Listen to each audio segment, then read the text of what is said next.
মহা গুরুত্বপূর্ণ আলোচনা করব এবং এই আলোচনায় আমি কিছু এভিডেন্স নিয়ে কথা বলবো। এই এভিডেন্স গুলো শুধুমাত্র আমারই আলোচনার জন্য প্রযোজ্য এমনটা না। যে বিষয় নিয়ে আলোচনা হচ্ছে সেখানটায় ভয়াবহভাবে গুরুত্বপূর্ণ এবং আমার কাছে সবগুলোর এভিডেন্স রয়েছে। শুধু আমার কাছে না, এমন হতে পারে এই আলোচনা, এই কন্টেন্ট, এই ভিডিওটা বানানোর পরে আমি কোনো কারণে নাই হয়ে গেলাম, হইতেই পারি।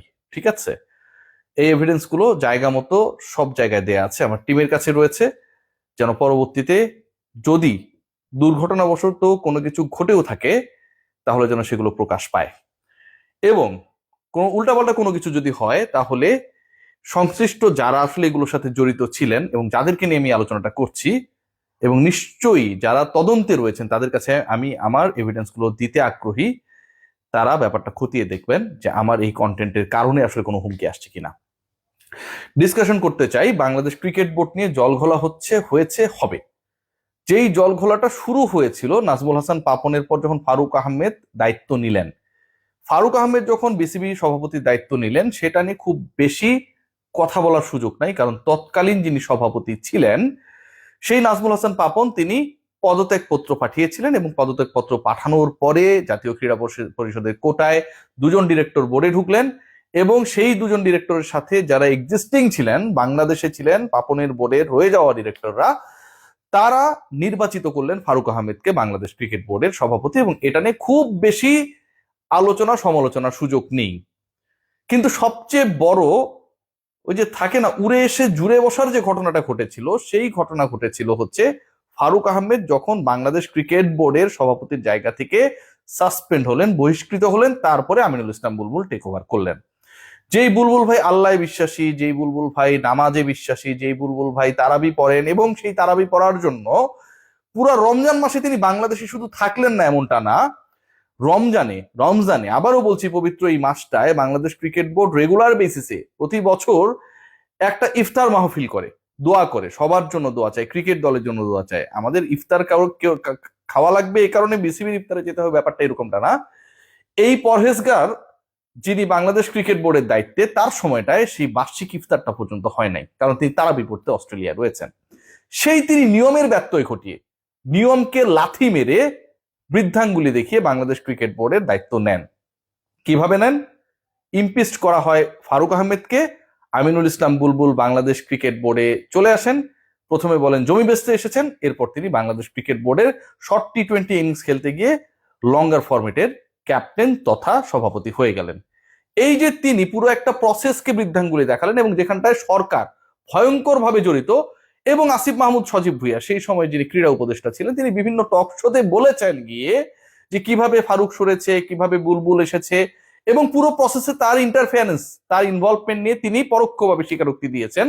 এই যে সরকারি ইন্টারফেয়ারেন্স, সরকারের হাত ধরে বাংলাদেশ ক্রিকেট বোর্ডের সাথে হাত মেলানো, সভাপতির দায়িত্বে গিয়ে বসে পড়ার যে কর্মকাণ্ড আমিনুল ইসলাম বুলবুল করলেন, এটা নিয়ে কোনো ধরনের সরকারি ইন্টারফেয়ারেন্স কিংবা প্রভাব থাকলো না। কিন্তু যখন সরকার থেকে আমিনুল ইসলাম বুলবুল দ্বিতীয় দফায় নির্বাচিত সভাপতি হলেন মহাবিতর্কিত ইলেকশনের মাধ্যমে, এটা নিয়ে তদন্তের কথা বলা হলো, তখন আমিনুল ইসলাম বুলবুল তিনি দাবি করছেন, তার বোর্ড দাবি করছে, থুক্কু বোর্ড না, কিন্তু বোর্ড না, আবারও বলছি এটা বোর্ড না, কারণ জাগো নিউজে আরিফুল রহমান বাবু ভাই আমাদের একটা রিপোর্ট করেছেন যে বাংলাদেশ ক্রিকেট বোর্ডের 25 জন ডিরেক্টরের মধ্যে 24 জনই জানে না যে আমিনুল ইসলাম বুলবুল এনএসসি কে চ্যালেঞ্জ করেছেন, এবং এই তদন্তের বিরুদ্ধে তিনি একটা অবস্থান জানিয়েছেন। এবং যে চিঠিতে বলা হয়েছে আইসিসির সাথে আমাদের পরোক্ষ যোগাযোগ হয়েছে, যদি তদন্ত কার্যক্রম অব্যাহত থাকে বাংলাদেশ ক্রিকেট বোর্ডকে ইনভলভ না করে, তাহলে ভবিষ্যতে ইঙ্গিত দেওয়া হয়েছে বাংলাদেশের ক্রিকেট নিষিদ্ধ হতে পারে, এবং এরকম একটা পরোক্ষ যোগাযোগ নাকি আইসিসি এবং বিসিবির মধ্যে হচ্ছে। অথচ ক্রিকেট বোর্ডের বাকি 24 ডাইরেক্টর কেউ জানে না। এটা আমার নিউজ না, জাগো নিজে আরিফুর রহমান বাবু ভাই করেছে। তো আমিনুল ইসলাম বুলবুল তার ওই আগের ইলেকশনে উড়ে এসে জুড়ে বসার যে প্রসেস, সেটা নিয়ে কোনো ধরনের আলোচনায় যেতে রাজি না। সরকার তদন্ত করতে চাইলে তিনি তেলে বেগুনে জ্বলে উঠলেন। গরম তেলের মধ্যে একটু পানি দিলে যেমন ছ্যাংটা লাগে না, ঠিক সেভাবে আমিনুল ইসলাম বুলবুলের বুকটা ধক করে উঠলো। আমিনুল ইসলাম বুলবুলের ক্ষমতায় থাকা চাই, সেটা ভয় দেখিয়ে হয়ে, পাওয়ার খাটিয়ে হয়ে, যেভাবে হোক না কেন তিনি ক্ষমতায় থাকতে চান। এবং যে কারণে যে একনায়কতান্ত্রিক উপায়ে তার ভাইস প্রেসিডেন্ট ফারুক আহমেদ সাখাওয়াত হোসেনরা না জানলেও, মিডিয়া কমিটি থেকে প্রেস রিলিজ দেওয়া হচ্ছে, মিডিয়ার চেয়ারম্যান আমজাদ হোসেন না জানলেও, ঠিকই তিনি ক্ষমতায় টিকে থাকার জন্য ক্রীড়া পরিষদ বরাবর চিঠি লিখেছেন। আমার প্রশ্নের জায়গা হচ্ছে তদন্ত হলে সমস্যাটা কোথায়? ধরেন আমার বিরুদ্ধে একটা তদন্ত হচ্ছে, তদন্তের সমস্যাটা কোথায়? বাংলাদেশের এই সরকারকে কি আমিনুল ইসলাম বুলবুল মানেন কি মানেন না? এর আগে যিনি ক্রীড়া উপদেষ্টা ছিলেন তাকে একদম চাপতে চাপতে ভাই ক্ষয় করে ফেলেছেন। আর এখন যিনি ক্রীড়া উপদেষ্টা, তখন তিনি মন্ত্রী পদমর্যাদার, এখন প্রতিমন্ত্রী আমিনুল হক রয়েছেন, সেই তিনি যখন ইলেকশন ফেয়ার হয়েছে কিনা যেটা নিয়ে এত প্রশ্ন সেটা তদন্ত করতে চাইছেন, তখন আমিনুল ইসলাম বুলবুলের টেনশন শুরু হয়ে গেল। কেন? তদন্ত তো আমিনুল ইসলাম বুলবুলের পক্ষেও যেতে পারে। তার এই কনফিডেন্সহীনতার কারণটা কি? তিনি তো বলতে পারতেন যে আমি ওয়েলকাম করি যে কোনো তদন্তকে, কারণ তিনি যদি অপরাধ না করেন, 2 নম্বরই না করেন, তাহলে সেই তদন্ত তার বিরুদ্ধে যাওয়ার সুযোগ নেই। নিশ্চয়ই বিভিন্ন এভিডেন্স ছাড়া একটা তদন্ত কমিটি আমিনুল ইসলাম বুলবুলের যে বোর্ড, যে ক্রিকেট বোর্ড, সেই ক্রিকেট বোর্ড নিয়ে ডিসিশন নেবে না, নিশ্চয়ই নেবে না। তাহলে সমস্যাটা কোথায়? তদন্ত তিনি করতে দেবেন না। এবং আজকে সবচেয়ে ইন্টারেস্টিং পার্ট যেটা ঘটেছে, যে আমিনুল হক জানিয়ে দিয়েছেন যে তদন্ত হবে, তদন্তের রিপোর্ট পাবার পর বাংলাদেশ ক্রিকেট বোর্ডের ব্যাপারে বাংলাদেশ সরকার, নিশ্চয়ই ক্রিকেট বোর্ডের উপরে বাংলাদেশ সরকার, রাইট? বাংলাদেশ সরকার এত উপরে বলেই তো সরকারের সিদ্ধান্তে আপনারা ওয়ার্ল্ড কাপ খেলতে যান নাই, তাই না? সরকার বলে দিয়েছে আপনারা খেলতে যান নাই, তাহলে এখন সরকার তদন্ত করলে সমস্যাটা কোথায়? বাংলাদেশ সরকার, ক্রীড়া পরিষদ, স্পোর্টস মিনিস্ট্রি, তারা এই তদন্তের পর তদন্তের যে এভিডেন্সেস গুলো রয়েছে, আউটকাম রয়েছে, সেটা নিয়ে আইসিসির সাথে কথা বলবে, তারপরে সিদ্ধান্ত নেবে। তাহলে আইসিসির সাথে কথা বলে বাংলাদেশ ক্রিকেট বোর্ডের ব্যাপারে যদি আগামী 2-3 সপ্তাহের মধ্যে কোনো সিদ্ধান্ত গ্রহণ করা হয়, আইসিসির সাথে কথা বলে, according to Aminul Haq the sports minister, সেটা যদি হয়, তাহলে তো আমিনুল ইসলাম বুলবুলের আসলে কোনো দৌড়ঝাঁপের দরকার পড়বে না। কারণ তার কথা মতোই তো হচ্ছে আইসিসি এই ধরনের কোনো কর্মকাণ্ড করলে বাংলাদেশকে নিষিদ্ধ করবে টাইপের একটা হুমকি দেওয়া হচ্ছে।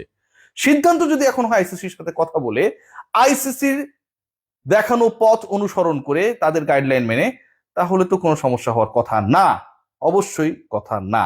তখন আমিনুল ইসলাম বুলবুল কি বলবেন? ইন্টারেস্টিং পয়েন্ট, শুরুতে আমি বলছিলাম যে এমন কিছু ব্যাপার রয়েছে যেগুলোর জন্য আসলে আমি হারিয়েও যেতে পারি। This are very important evidences. কি? প্রথম কথা যেটা, এই আমার কাছে অনেকগুলো এভিডেন্স এসেছে, ইনফ্যাক্ট আমি এগুলো নিয়ে কাজ করি। আমার রিপোর্টিং এর সবচেয়ে বেস্ট পার্ট হচ্ছে যে আমি চেষ্টা করি অনুসন্ধান করার। প্রথম কথা যেটা, এই যে বাংলাদেশ ক্রিকেট বোর্ডের একটা বাজে ইলেকশন হয়েছে, নোংরা ইলেকশন হয়েছে, যেই নোংরা ইলেকশনের মধ্যমণি শিরোমণি ছিলেন আমিনুল ইসলাম বুলবুল, কারণ তিনি প্রেসিডেন্ট। এমন একটা অডিও এসেছে যে তার প্রতিদ্বন্দ্বী একজন হতে পারেন যখন তিনি শুনেছেন, তখন আমিনুল ইসলাম বুলবুল নিজেই বলছেন যে তিনি কি জানেন না তার বিরুদ্ধে কতগুলো ইস্যু রয়েছে, তিনি তো দেশ ত্যাগ করতেই পারবেন না। আমিনুল ইসলাম বুলবুল বলছেন। পয়েন্ট নাম্বার 1, এভিডেন্স আমি দিতে পারবো। বুলবুল সাহেব যদি চান, বাংলাদেশ ক্রিকেট বোর্ড কি তদন্ত কমিটি যদি চায়, বাংলাদেশের মানুষ যদি চায়, আমি যে কোনো প্ল্যাটফর্মে এগুলো দিতে পারবো। একজন director before being the director of Bangladesh cricket board, ইলেকশনের আগেই তিনি বলছেন জাতীয় ক্রীড়া পরিষদের একজন কর্মকর্তার নাম উল্লেখ করে যে তিনি টাকার বিনিময়ে ডাইরেক্টর বানাবেন, এবং সেই পরিচালক পরবর্তীতে পরিচালক হয়েছেন, এখনো তিনি শপথে রয়েছেন। বাংলাদেশ ক্রিকেট বোর্ডের ওই পরিচালক টাকা দিয়ে পরিচালক হয়েছেন, এবং জাতীয় ক্রীড়া পরিষদের একজন কর্মকর্তার সাথে সেই ডিলিংসটা হয়েছে, তার নাম উল্লেখ করেছেন। সেই ডিটেইলস আমার কাছে রয়েছে, এবং সেটা ওই যে বললাম জায়গা মতো দেয়া আছে। আমার সাথে কোনো উল্টাপাল্টা করা হলেও এগুলো আসলে ভ্যানিশ হবে না, একদম হবে না। এবং সেখানটায় বলা হচ্ছে যে কিভাবে তারা কাউন্সিলরশিপ থেকে শুরু করে ডিরেক্টর বানাবেন, 5 জন ডিরেক্টর বানানোর ক্ষেত্রে টাকা খাবে এনএসসি, সেই আলোচনাটাও রয়েছে, সেই ডিরেক্টরের মুখে রয়েছে, তার কণ্ঠ নিঃসৃত বক্তব্য। দিস আর নট মাই ওয়ার্ডস। বুলবুল সাহেবের কথা বললাম, আরেকজন পার্টিকুলার ডিরেক্টরের কথা বললাম। এবার শুনুন, এমন একটা ভয়াবহ অডিও এসেছে যেখানটায় সেই সময় ক্রীড়া উপদেষ্টা তিনি বলছেন যে কিভাবে ভোট গ্রহণ হবে, কিভাবে ভোট গ্রহণ হলে অথবা না হলে তার পছন্দের প্যানেল জিততে পারবে অথবা পারবে না। সাবেক ক্রীড়া উপদেষ্টা তিনি এরকম আলোচনা কোনো একজনের সাথে করছেন, এবং যদি এই ঘটনাটা না ঘটে, মানে আপনি বাংলাদেশে উপস্থিত থাকবেন, আমাদের অনেক প্রবাসী ভাই বোনেরা আপনারা জানেন যে আপনারা বিদেশি থেকে ইলেকশনে ভোট দিয়েছেন না, সবশেষ ইলেকশনে, কারণ আপনারা দেশে ছিলেন না। দেশে থেকে নিশ্চয়ই আপনি পোস্টাল ব্যালট দেবেন না। সো সাবেক ক্রীড়া উপদেষ্টার বক্তব্যটাই হচ্ছে এরকম যে বাংলাদেশে থাকার পরেও অধিকাংশ ডিরেক্টর যদি পোস্টাল ব্যালটে ভোট না দেয়, তারা যদি গিভেন ডেতে যেদিন ইলেকশনটা হবে সেদিন গিয়ে ভোট দেয়, তাহলে তো তাদের ভোটটা ক্রীড়া উপদেষ্টা বা তার পক্ষের প্যানেলের পক্ষে যাবে না, সেই গ্যারান্টি তারা পাচ্ছিলেন না। সে কারণে তিনি এবং তার সাথে জড়িত একটা বড় গোষ্ঠী, নাম উল্লেখ করছি না, তারা ডিসাইড করলেন যে যারা আসলে আমাদের দেখিয়ে ভোটটা দেবে আমরা তাদের সাথে থাকব। সব প্রমাণ আছে, আর কিছু বলার নাই আসলে। এরপর কি বলতে হবে?